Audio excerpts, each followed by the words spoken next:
Today, we're exploring the incredible power of our words. God spoke creation into existence in Genesis, and Proverbs 18:21 warns that the tongue holds the power of life and death. In our marriages and homes, words can build up or tear down, heal or wound.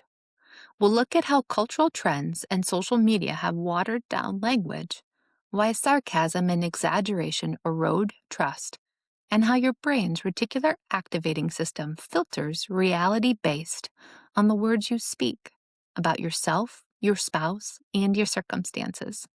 Most importantly, we'll share practical ways to choose congruent, grace filled, life giving words that honor God and strengthen your relationships. If you've ever wanted your words to carry more healing and less hurt, this one's for you.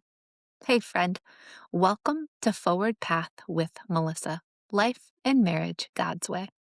I'm Melissa, small town Iowa girl, wife to my best friend since 2007, mom of two, mental health therapist since 2009, and founder of Forward Path.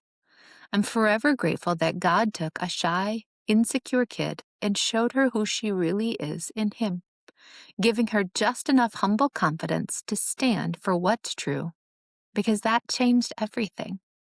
Forward Path in this podcast is the stirring God wouldn't let go of in my heart, because the world can feel heavy and dark, but we're called to be different, to shine His light, especially in our homes and marriages.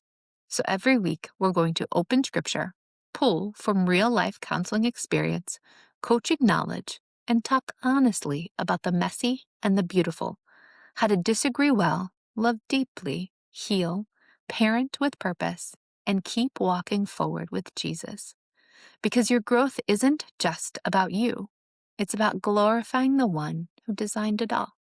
So grab your coffee. Let's walk forward together. This is episode 6. Words have power. Choose them wisely. Let's start at the very beginning. In Genesis 1, we read over and over, "And God said, let there be light. And there was light. God said, let there be an expanse. God said, let the land produce vegetation." He didn't just snap his fingers or clap his hands. He spoke. The most powerful being in existence created everything we see, touch, and know with nothing but his words. If the one who made us used words to bring life into being, and we are made in his image, it's important to understand that our words carry positive or destructive power in the lives around us. Proverbs 18:21 puts it plainly, "The tongue has the power of life and death, and those who love it will eat its fruit." Our words can build up or tear down. They can breathe hope or spread despair.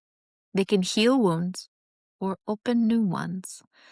And nowhere is this more true than in our marriages and homes, the places where our words land day after day on the people we love most. I've sat across from countless couples in my counseling office who trace their deepest hurts back to words. Not fists, not infidelity, though those happen, but words. A sarcastic comment that stuck, a dismissive whatever, an exaggerated "you always" or "you never" is thrown in the heat of the argument. Words that started as careless become weapons. On the flip side, I've watched marriages transform when spouses start choosing words with intention and are disciplined about it. When "I'm proud of you" replaces silence. When "I see how hard you're trying" replaces criticism. When "I'm sorry I was wrong" becomes the regular phrase instead of a rare one. This is why I have a hard line in the sand that my married couples have to commit to not cursing at each other. That's the bare minimum. I've also sat across from adults who've built their core beliefs and identities around the harsh and thoughtless words they heard from the adults in their lives when they were little. Things that they came to believe about themselves only because the people they trusted said so. "You're lazy. You're good for nothing. You're stupid. You're too sensitive." For those clients, We've worked to tear down the lies and replace the beliefs with truth, to rebuild their self-worth and identity. Often it's asking them, what would you have liked to hear them say to you instead?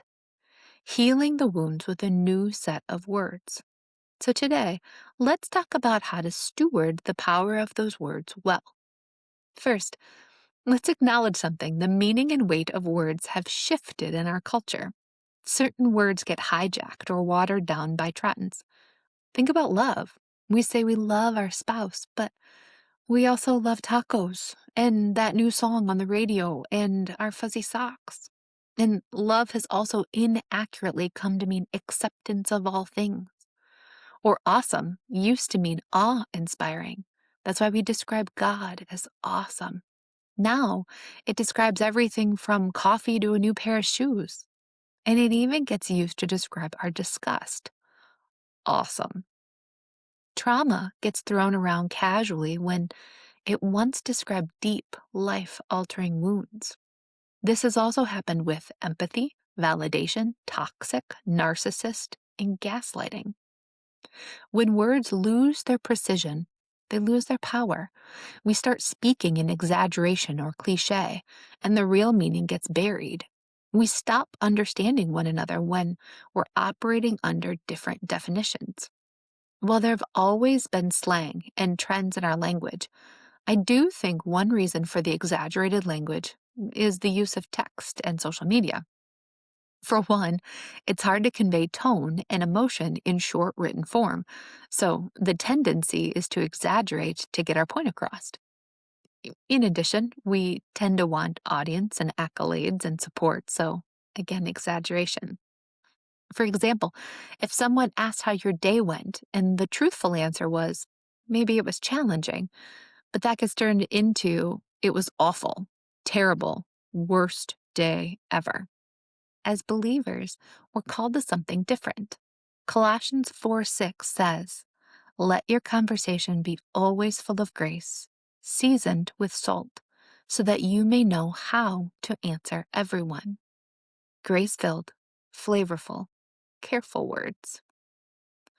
One of the most fascinating things that I've learned as a therapist is how our brains respond to the words we hear, and especially the words we say.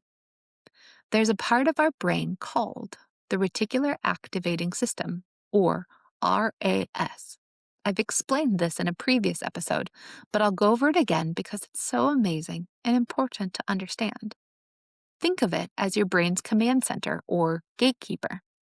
It filters the millions of pieces of information coming at you every second, deciding what gets your attention and what it can automate or follow the command you've already created for it. So here's where it gets even more impressive, though. Your RAS pays special attention to the words you speak about yourself, about others, and about your circumstances. When you repeatedly say, I'm always stressed, I'm so stupid, my marriage is hard, I'm not good at this, or about your spouse, he never listens, she's so critical, your RAS starts scanning the world for evidence to prove those statements true. It's like programming a search engine to return only results that match your keywords. It becomes your echo chamber. But the good news, the opposite is also true.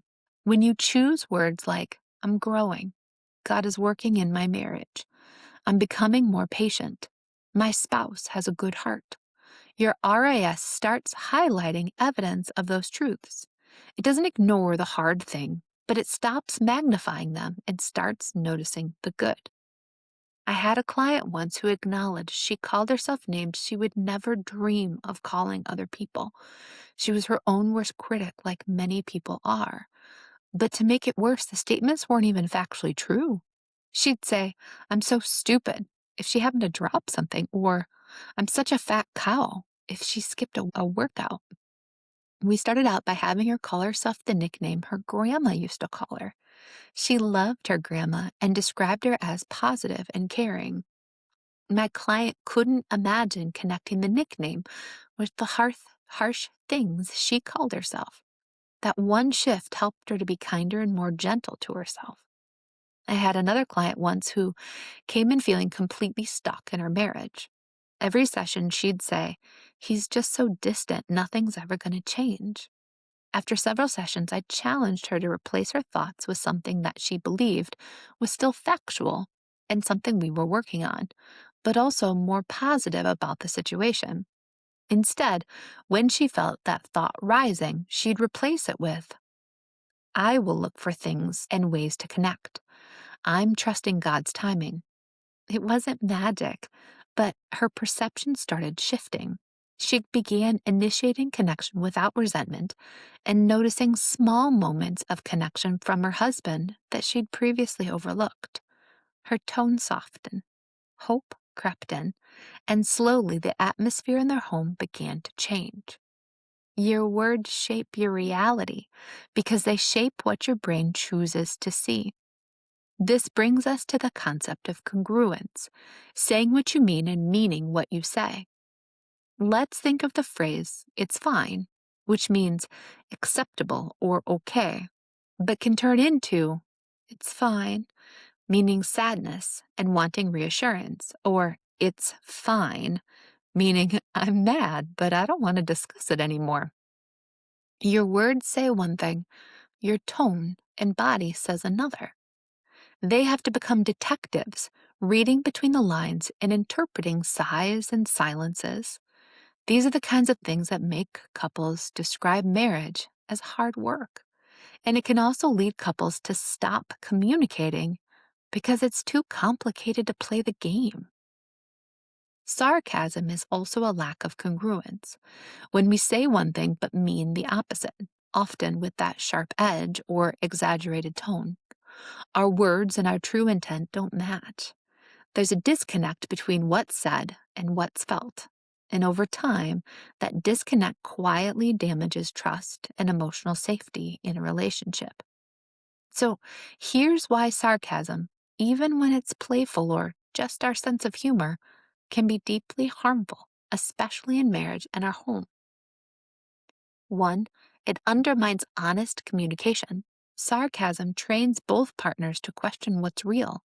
If "wow, great job" actually means "wow, great job," or "that was actually a terrible job," or "you're so helpful" really means "you're so helpful," so you're not helpful. Again, your spouse has to become a detective to figure out your true feelings. And over time, they stop taking your words at face value. They brace for the hidden jab. The constant second guessing erodes openness and makes real vulnerability feel unsafe. 2, it delivers criticism disguised as humor. Most sarcasm carries a critical message. You're wrong. You're annoying. You messed up. But wrapping it in humor gives the speaker an escape hatch. "I was just joking. Can't you take a joke?" But this leaves the receiver hurt, but without permission to feel hurt. They're left carrying the sting while being told it's their fault for being too sensitive. That discredits their emotions and it chips away at self-worth and connection. 3, it creates emotional distance. When sarcasm becomes a default tone, especially during conflict or stress, it keeps both partners emotionally guarded. Instead of saying, "I felt hurt when you forgot that," sarcasm says, "Oh, sure, because you're so reliable." One is an invitation to connect and repair. The other is a wall. Over years, couples who rely heavily on sarcasm often describe feeling like roommates, polite on the surface, or, well, maybe, but strangers underneath. And then 4, it models unhealthy patterns for kids. In homes where sarcasm is common, children learn that love comes with hidden barbs. They grow up either mimicking the sharp humor and hurting others, or becoming overly sensitive to tone, always wondering if affection is genuine. That's not the legacy we want to pass on. And sarcasm contradicts the Bible. Scripture's clear about our words. Ephesians 4:29, "Do not let any unwholesome talk come out of your mouth, but only what is helpful for building others up according to their needs, that it may benefit those who listen." Proverbs 15:1, a gentle answer turns away wrath, but a sharp word stirs up anger. Sarcasm rarely builds up, even when intended lightly. It often stirs defensiveness or hurt. Now, quick note, not all playful teasing is sarcasm. There's a big difference between affectionate mutual banter, where both people feel loved and safe, and sarcasm that carries contempt or superiority. The key is congruence and kindness. Does your tone match your heart? Does the recipient feel honored, even in jest? If sarcasm has been a habit in your relationship, know this. Change is possible. Start small. Pause before speaking and ask, am I saying what I actually mean? Replace sarcastic remarks with direct, genuine truth. I'm feeling frustrated about this, instead of, oh, perfect timing as always. Invite your spouse into the shift. I'm realizing my sarcasm sometimes hurts more than helps. I want to work on speaking more kindly. Will you help hold me accountable? The same thing happens when we use extreme or exaggerated language. The you always, you nevers, this is the worst. These absolutes rarely reflect reality, even if they feel true at the moment, and they shut down conversation faster than almost anything else. I'll never forget a couple I worked with where the wife would say, you never help around the house.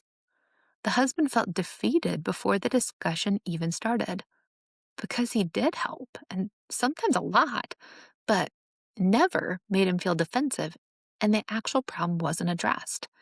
When we reframed it to, I feel overwhelmed with the dishes, everything changed because we were able to problem solve. She identified specifically what she wanted help with and why it felt overwhelming.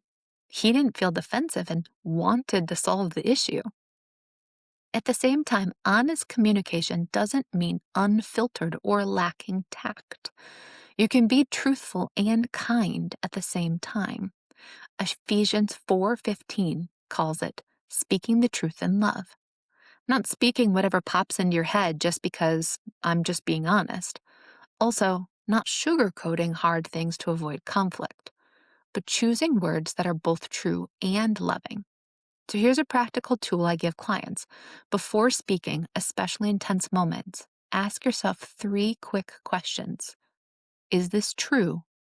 Is this necessary or beneficial? Is this kind? If it doesn't pass all 3, pause and rephrase.